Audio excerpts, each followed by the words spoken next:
La dépression est la maladie de l'hypermodernité.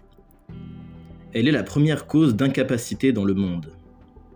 C'est une pathologie qui concerne 300 millions de personnes sur Terre. Et en France, une personne sur 5 souffre de dépression. Dépression vient du latin depressio, qui veut dire enfoncement. D'une part, la dépression est l'effondrement d'un équilibre psychique qui était vulnérable à la base. Elle est le déclencheur et le révélateur d'une névrose traumatique préexistante dans l'enfance. Le ou les suites de chocs émotionnels à l'âge adulte viennent faire écho au psychotraumatisme du passé. Il n'y a donc pas de dépression sans un état de vulnérabilité au départ, et pas tout le monde ne devient dépressif. Prenons l'image d'un verre qui contient déjà le dessin des fissures et qui viendrait à se briser au moment d'une chute. Les fissures peuvent être comparées au traumatisme infantile et la chute à la dépression. Et c'est sur ces fissures du passé que le travail thérapeutique doit se faire pour guérir.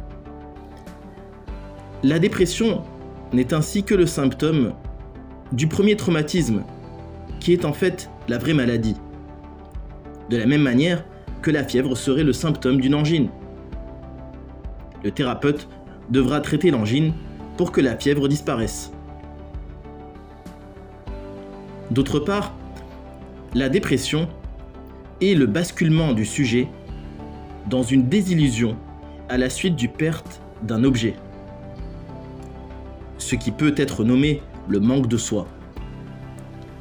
L'idéal narcissique, infantile, dans lequel la personne s'est toujours perçue, chute et se perd dans la violence du choc de la réalité. La personne n'arrive pas à accepter le caractère défaillant et éphémère de l'objet et s'enfonce dans la détresse parce qu'elle l'a idéalisé inconsciemment comme tout-puissant et immortel. L'objet ici peut être beaucoup de choses. Il peut être le moi, comme il peut être l'autre. Il peut être le conjoint, la santé ou des biens. L'attachement et la dépendance maladive du moi à sa propre illusion, à l'objet d'amour, est tellement fort que lorsqu'un événement tragique survient, il se produit une violente rupture psychique plongeant la personne dans une grande souffrance, à l'image d'un membre que l'on aurait arraché d'un corps. En d'autres termes, la dépression s'installe lorsque je rêve d'être ce que je ne suis pas, plutôt que d'être ce que je suis en réalité.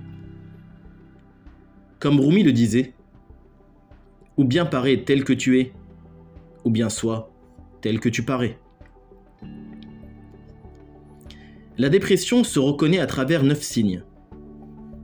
Une tristesse dépressive persistante, une perte de plaisir pour les activités, le repli sur soi, avec auto-dévalorisation et culpabilité excessive, la fatigue ou le manque d'énergie, le ralentissement des mouvements, les troubles somatiques, le sommeil, l'appétit, les douleurs physiques, les troubles cognitifs, comme la concentration, l'attention ou la mémoire, et les idées suicidaires.